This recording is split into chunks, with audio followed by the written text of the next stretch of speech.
Hi, friend. Hi, friend. And to the brave hearts listening out there, welcome to Permission to Be Human. I'm Andrea. And I'm Janelle. Get ready for some real-time relationship woo and wisdom from the front lines with occasional tantrums and tears about how breaking rules, blurring boundaries, and tossing tradition can be catalysts for finding your truth.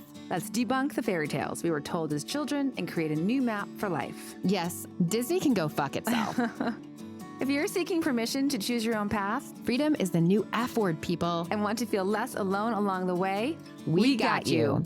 Please note, this is our side of the story. Our partners and metamours have their own individual experiences, and we do not speak for them. Hi, Janelle. Hi, Andrea. Welcome, brave hearts, to Permission to Be Human. Well, it is cold here in Colorado, but Janelle is just in Miami and DC. Yes, I am just returning from a 3+ week away on the East Coast. And I was Boston, New York, Miami, DC, all over.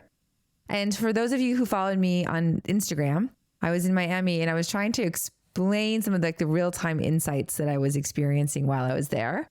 This was, in case you have forgotten, when it was really friggin' cold here in Colorado. And I got to be in 70-degree sunshine. The lesson I had talked about was realizing that I was staying at an Airbnb/hotel that I just wasn't in my radiance in. Like, I had a threshold of what I was looking for and evaluating, and it met it.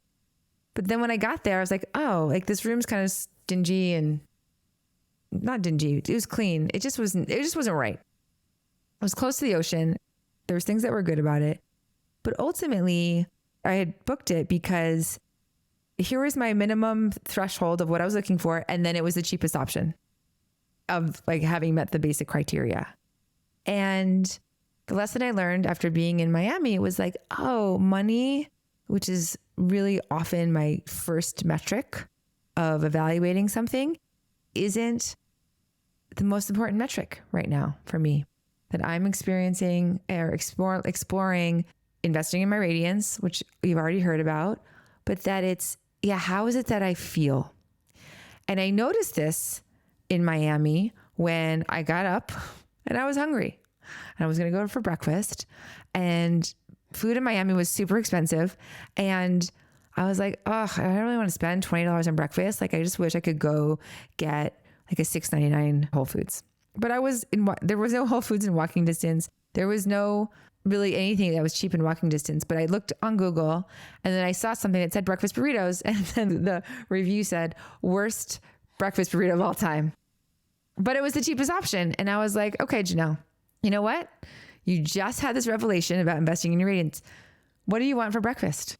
And I was like, oh, what I actually want is the avocado toast from Pura Vida, Miami. And it's going to be $20. And I'm just going to go spend $20 on breakfast. Food is something you have decided is part of your radiance and worth investing for. So you followed it. I did. And when I followed it, what ended up happening was like a magical moment where I got it to go. And then all the tables were booked, but there was one there were outdoor tables. So one that a guy was sitting at by himself. I asked if I could sit down. And while I waited for my food, he said yes. And what resulted was in an hour and a half, beautiful conversation. We were totally in sync on so many topics. It was so fascinating. He's a United flight attendant. He's been doing it for 20 years. So we talked about all the benefits of that and where he'd been and how he just like trusts and follows spirit. It was so beautiful. And I was like, oh, I followed my radiance. I spent $20 for the breakfast that I wanted and the conversation that was so beautiful and so fun. That was the best thing I did the whole time I was in Miami. And so it was like, oh, right. When we follow and invest in our radiance, then there's actually more magic there. Fun stranger encounter. One of my favorite things ever. Now this is reminding me that we don't go out to breakfast very often anymore. Partly because it's so fucking expensive. And where that used to be one of the favorite things to do, something my husband and I did early when we were dating. It's like so satisfying. I just love going out to eat in the morning. So I get this coupon the other day, and I never use coupons anymore, but it came in the mail, one of those Valpak crap things, which I never even look at hardly, but I'm like, okay, I'll just flip through it and make sure there's nothing that I care about. It's all this crap like siding and roofing and blinds and shit. But then I see this coupon for Spanky's, which is like a local DU place. And I've been there before, and the food's delicious. We love it. It was buy one entree, get one free. I was like, okay, that's like a 50% discount on breakfast. Okay, we're going to do that. My daughter never's up early enough for breakfast. She hates going out to breakfast. I don't know what's wrong with her, but she doesn't like it. And so I'm like, great, my husband and I are going to go on Saturday. And we go, and it is such a mediocre breakfast. It was nice to go out, but it was like, no, it was crap. I can see why they're putting on coupons, because nobody's going there because the breakfast sucks. So to me, that was just like, oh, I was trying to cut corners. Like, I'm trying to like make it happen.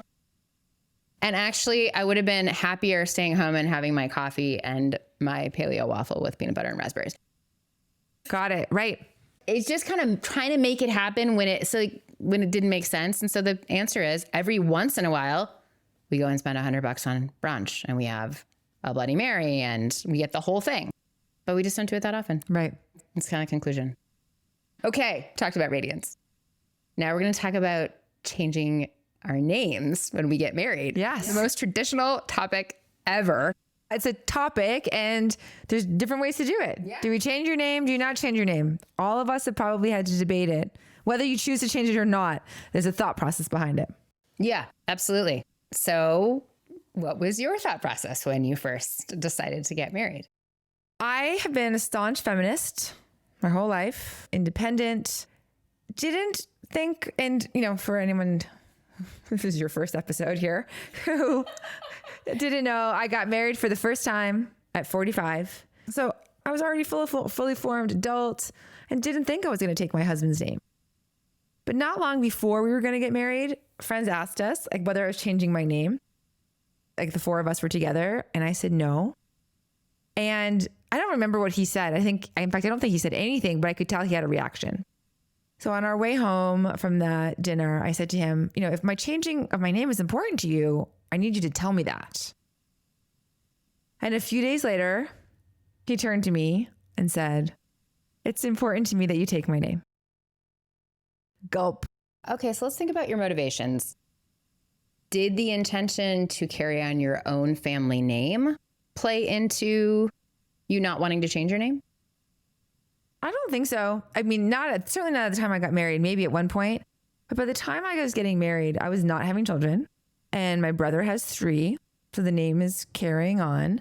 I think it really just had to do with like the feminist, independent, just because I'm getting married doesn't mean I'm losing my identity idea. And what about you? Did you change your name? I did not change my name. I did give my maiden name to my daughter as her middle name. So I felt like eventually, once I had her, I would just carrying that on. But when I got married, I already had a business. I was a staunch feminist. I was super into Planned Parenthood. Like I was just realizing my feminism at that point too. And it just didn't make sense. And he was really flexible about this. His mom actually had changed her name, but all 6 of his other married aunts had not. Lots of feminists there. They're like, no way. And he did say jokingly once, he was like, that's okay, Andrea. When our daughter asks why you have a different last name, I'll just tell her that mommy's part of a different family. But he was just kidding. And he was fine with it. He's like, I get it. And even now I have no regrets. It's a little hard to imagine actually having his last name. Yeah, it doesn't sit well with me. I'm glad that I kept my name. If I had had a child at this age, I probably would have hyphenated her name to keep and write as part of her last name. It seems so complicated, so much spelling. But I was less extreme back then, and that's fine. Okay, so you did not want to change your name. He says it was important for you to change it. So what did you do? So luckily we had our regularly scheduled therapy session a couple of days later. For the first 3 years of our relationship, we saw a therapist every 2 weeks. It was a tool in our toolbox. It helped us navigate communication challenges. It was just like a standing invite on the calendar. And when we got there, we're like, okay, we've got a topic today. And I was the one who wanted to get married. In his mind, he had already made a commitment to me. And marriage didn't change that commitment and was not necessary. But it was important to me, and he thought about it for a long time. And then in his own way, he came to the conclusion that it was important to me. And so he asked me to marry him. So when we saw her that Sunday, the question the therapist asked me was, why was it important to me that we got married? And to me, it meant that we were becoming family. It was showing to myself and to my friends and my family how important we were to each other. In my mind, the wedding was necessary to show that we were choosing each other as family. There was something in my system that needed to elevate each of us. He wasn't just Janelle's boyfriend. Once he was my husband, then he had an identity of his own, something. And then same for me is how I felt. So she asked him, why was it important to him that I changed my name? And he said that it signified to him and to others that we were family, that we had the same name. He also felt that having the same name as my future grandchildren established a bond between me and them, and me as the matriarch of the family. So I truly feel that our 3 years of therapy led up to that one session. What could have been a tension-filled major debate instead resulted in me at the end of our 90 minutes saying, okay, I'll change my name. And I kept my maiden name as my middle name, and I became Janelle Orion. Yeah. You gave in as he gave in. Exactly. Giving in is one way to look at it, but I actually think of it as a gift. He was gifting me the wedding and the marriage, and I was gifting him the name. Like, it was a way for us to meet in the same place, and where we were meeting was his family. Got it. And you are now still Janelle Orion. So you not only changed your name, but you kept your name after the divorce. That's true. So he spent a year writing our vows. We were engaged for a year. He wanted to come up with vows that he could commit to for our lifetime and had nothing to do with whether we were married or not. The values expressed in our vows were honoring family, faith, acceptance, and kindness, and to being springboards for each other's becoming. And the vows we spoke at our wedding hold true today, even though we're divorced. I now recognize that the container of marriage was not correct for me, and that being husband and wife was not the right relationship between us in the long term. And I also believe that I married the right person.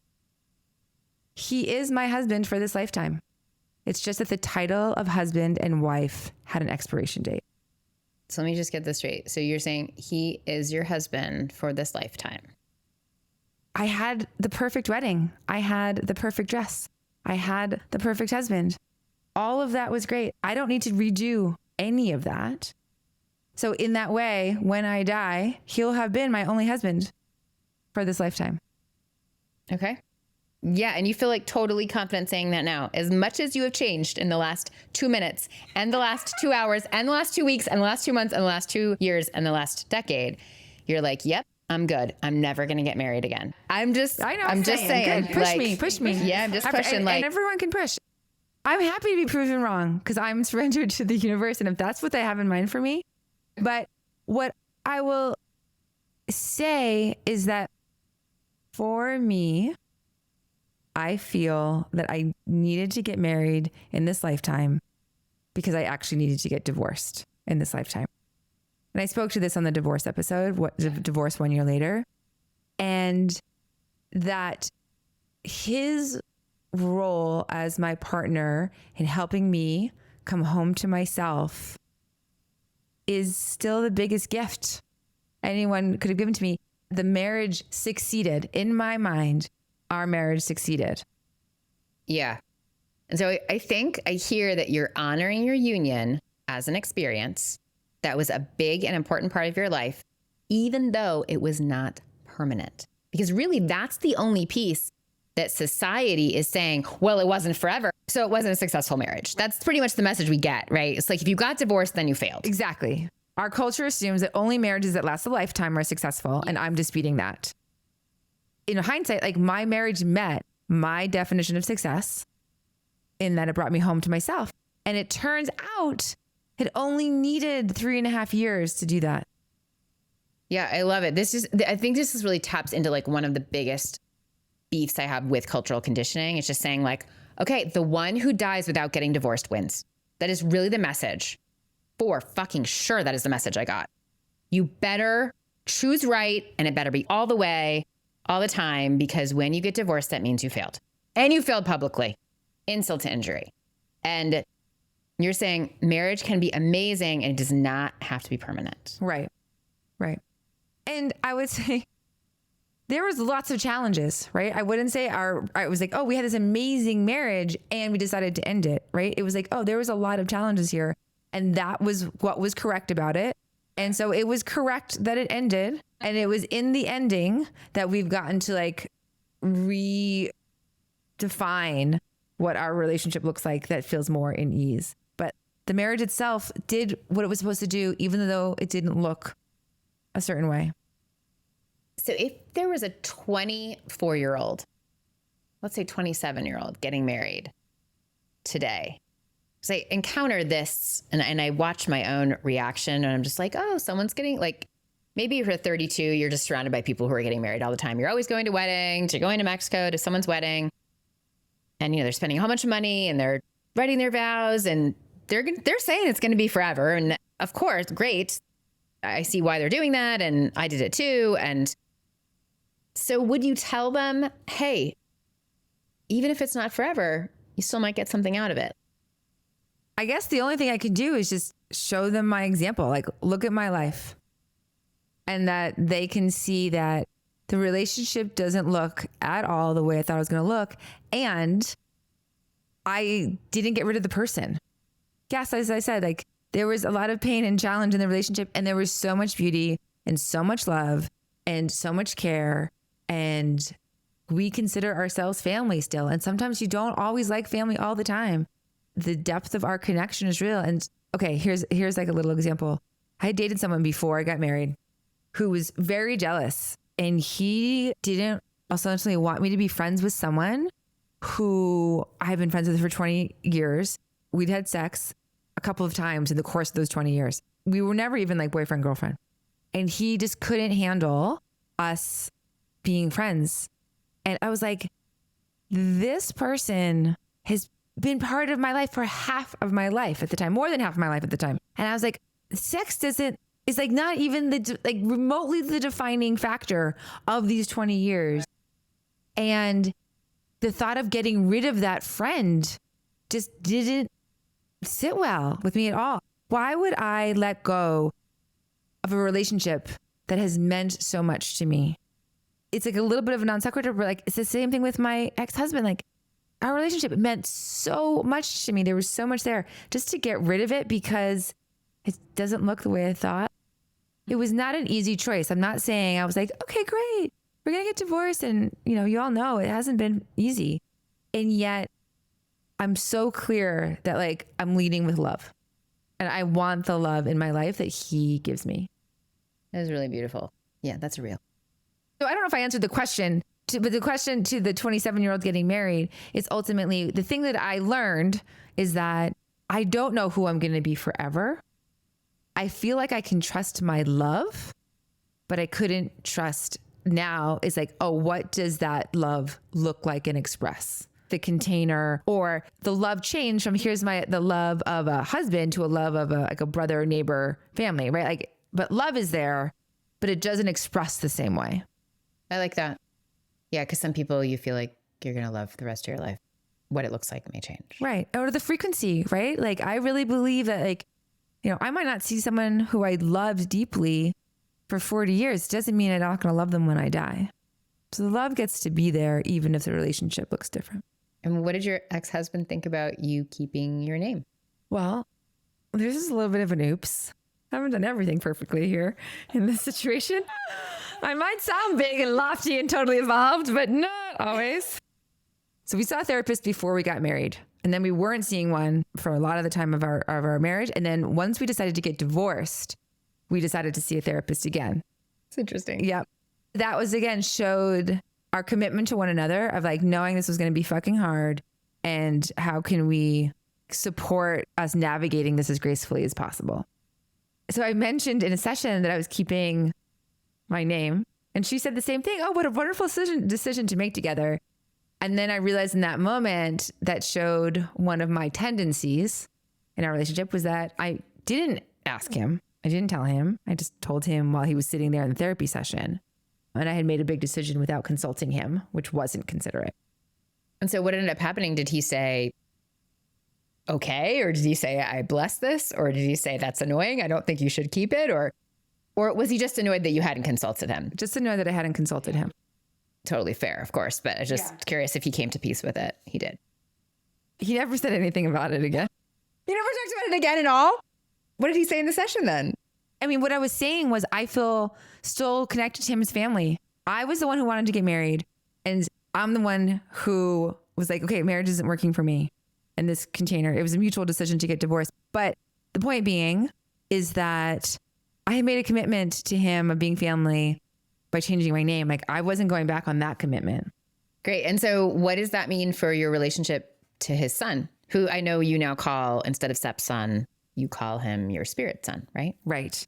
Yes. I've called him my spirit son ever since an ayahuasca journey where I had the sensation of recognizing him as my soul's son. The vision impacted me deeply and viscerally.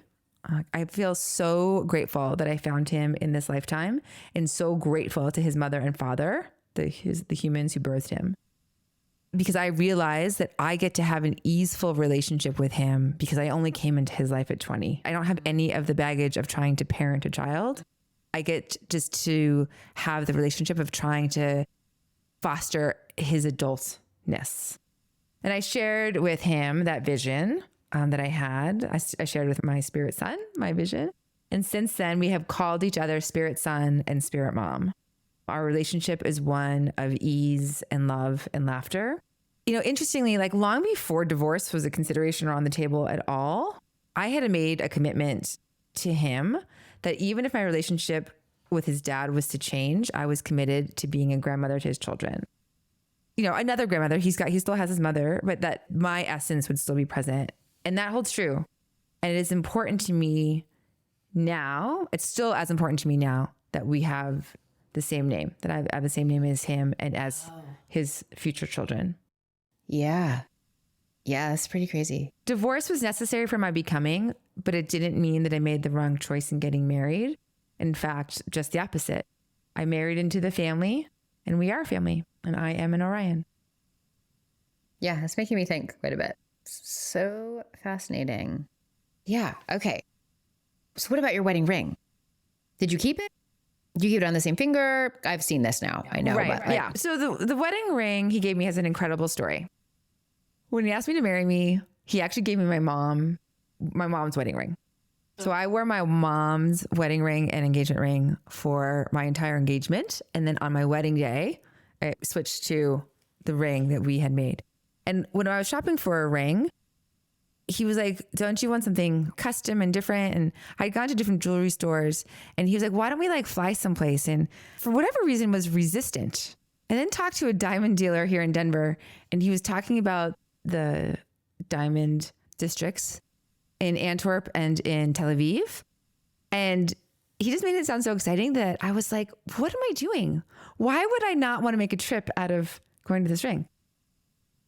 Which was, my husband's idea the whole time. So he flew us to Antwerp to go to the diamond district to find rose cut diamonds. I was really clear that was the type of diamond that I wanted. For anyone who knows what they are, they're very, very flat. They actually almost look like glass. They don't have very many facets. They're not particularly very shiny. They're so flat that they lie flat on my hand, and I didn't want a raised diamond. So we found a boutique designer in Antwerp. It was the last place. I didn't think we were going to have any luck. And he was like, oh, I'm just a collector of rose cut diamonds. It was really unbelievable. And he's like, they're at my house. They're not in my studio. So he got on his bike and biked home and then biked back with a bag full of tiny rose cut diamonds. And then we designed the ring, and I designed it myself. And it's got 3 rose cut diamonds on it. It's so unique. It's so beautiful. It has so much meaning. What I did during the process of the divorce, it kind of was organic. It was during a medicine journey. I performed a ritual on the ring where I put it over fire and did some clearing with sage and cleared it of any negative energy of associating that the ring was supposed to represent something that it doesn't. And then I held a small ceremony with just me where I put the ring on my right hand and said, I choose myself. And so now I wear the ring on my right hand. And you married yourself. And I married myself. Did you talk to your ex-husband about that too? No. No, it doesn't matter. I mean, whatever, it's your ring, I suppose. I just don't know what are the rules on that? Like, some people give the ring back. Do they sell it? Do they keep it? I don't know. Yeah, he and I haven't talked about it. I mean, he knows I wear it. And in all honesty, like, there's some of the conversations from last year are a blur because they were intense. So it's possible I did say something. I don't mean to imply that I don't think, I think you'd be totally fine with what you did. Yeah. I mean, I think it's mostly, I guess I'm really just honoring there was so much beauty and love and adventure and meaning in our relationship. And I'm choosing to keep those parts that I want to. We live next door, so we've obviously chosen each other in lots of ways. It's not like we're like hiding from each other. Right? We've both made this commitment to stay in each other's lives. Do you want to talk about marrying yourself and go into that? That's a whole other. The better story of marrying yourself is Allie Katz, who's a friend. If you go to alliekatz.com or something, maybe you can find her story and her wedding on there. She's a friend of mine who married herself and had a full on wedding dress and everything, had her friend walk her down the aisle to marry herself. The marrying yourself concept for me represents this feeling that I had for a long time, which was true when I wanted to get married to him, was that I wanted to feel chosen. This desire to feel chosen, I think, is a feeling a lot of us have. And I think it's that feeling that can often lead us to make decisions. And the feeling can be one of like longing or a hole or incompleteness. Like, there's so many ways to describe it, the feeling that we have.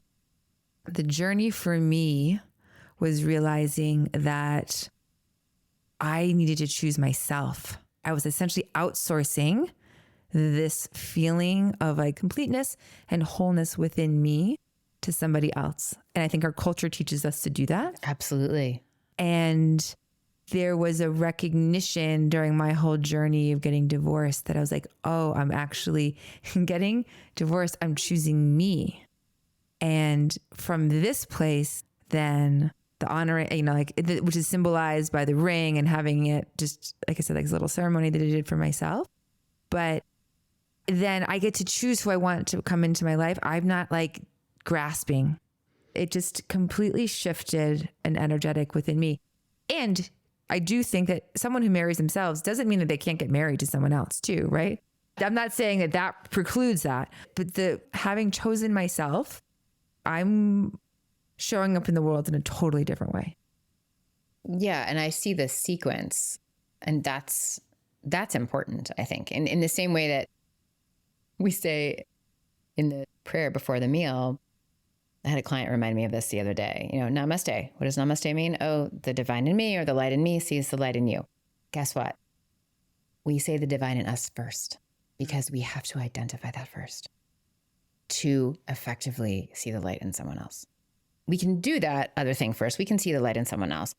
It's not really complete and clean and pure unless we've identified and come from a grounded place where we're seeing the light and divine in ourselves. Exactly. I clearly got married thinking I didn't know all of this stuff back then. So there was part of that, but I thought I was making like a grounded, centered choice. And I was for who I was then. But yeah, the spiritual journey that I had been on has just been led me.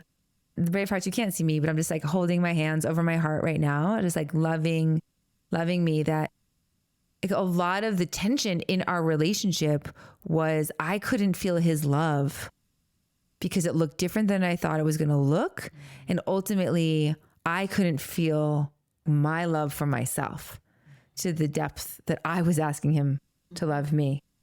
So now, and I again mentioned this in the divorce 1 year later episode, is that now that I love myself, and the marriage to myself and choosing myself is just a representation of that, I can so deeply feel his love. Yeah, it's beautiful. I mean, I think this is just part of why we do the work. That's the crux of it, is coming home to yourself and loving yourself and marrying yourself if you want. Yeah, it certainly changed my life. So let's talk about rings for a minute, just because in the same way you have talked about divorce and marriage meaning different things. I mean, just because society does rings doesn't mean we all have to, right? Whatever you want to symbolize your union, you can. I was definitely more traditional when I was 26, and I definitely wanted a diamond, and I just had a very a big diamond, but a simple ring. And on the inside, my husband and I engraved the words "Glory Ho," and to me, it really just like means even more because of what you just said. One of our quotes at our wedding was, I think it's by the author of The Little Prince, and he says, "Love is not always so much looking into each other's eyes, but also looking ahead together in the same direction." And that really resonated with us. Like, we love each other and we're going to a similar place. We want to live a life that we feel aligned in how we want to live our life and where we want to go. So we read a passage in East of Eden at the time. We were reading that book about finding the glories in life. And that passage goes like this. So sometimes a kind of glory lights up the mind of a man. It happens to nearly everyone. You can feel it growing or preparing, like a fuse burning toward dynamite. It is a feeling in the stomach, a delight of the nerves, of the forearms. The skin tastes the air, and every deep-drawn breath is sweet. Its beginning has the pleasure of a great stretching yawn. It flashes in the brain, and the whole world glows outside your eyes. A man may have lived all of his life in the gray, and the land and trees of him dark and somber. The events, even the important ones, may have trooped by faceless and pale. And then the glory, so that a cricket song sweetens his ears. The smell of the earth rises chanting to his nose, and dappling light under a tree blesses his eyes. Then a man pours outward a torrent of him, and yet he is not diminished. And I guess a man's importance in the world can be measured by the quality and number of his glories. It is a lonely thing, but it relates us to the world. It is the mother of all creativeness, and it sets each man separate from all other men. So I really love that. And like, we both were like, oh, this is what we're talking about in life, is we want to find the glories together. And then we added the ho on the end as like sort of a trail and like walking. And so then Glory Ho became our mantra. And you'll have to excuse all the mentions of man in there because, you know, it was a book written 100 years ago. I love the story. I've not heard this. I've not read this. But the story about your ring, I don't know this mantra. I don't know this phrase in your ring. So I'm just like feeling the tenderness of that. And yeah, I feel like this paints a really beautiful, beautiful, vivid picture of the gray turning into the brilliant torrent of color. Yeah. And I think it's shifted over the years, right? What we were seeking then and the glories we wanted. And now just recognizing the glory, you know, getting up in the morning and simple things. And from this, you know, it became our mantra, our decision to join the Peace Corps. And it was the name of our blog when we were on the Peace Corps, back when blogs were a new thing. And then I put up letters on our wall that said that. Anyway, the fact is like that was the ring, and that's what I still have on today. I'm so glad that you shared that. Yay, I know. I can't believe we haven't talked about that. I think it's really interesting, and I'm fascinated. I am taking away from this conversation with you, even though we've talked about these things, like there's this deeper level of you considering yourself an Orion. Even though the marriage was temporary and is over, you are permanently hitched together as chosen family. And it's strong language. Like, it's a big commitment, keeping his name as your own. And yeah, I just think it's bold. And I'm glad that it works for you and that you're just like, yes, this is what I'm doing. This is what feels right. Yeah. Thanks. It is a big commitment. And I think that's what's so fascinating about my journey. It turns out I don't need a marriage certificate to be the marker of my commitment to this family. I am listening to something within myself versus outside of myself when I say that I am an Orion. Yeah. Yeah. Really fascinating. I love how complex we humans are. That is true, which means back to it. We're giving you permission, brave hearts, to do it however you want to do it. Yeah, absolutely. Thanks for listening to my story. Let this inspire you. Do you need permission to be human? You got it. Listen, subscribe, and review on Apple, Spotify, or wherever you get your podcasts. Learn more about us at permissiontobehuman.live.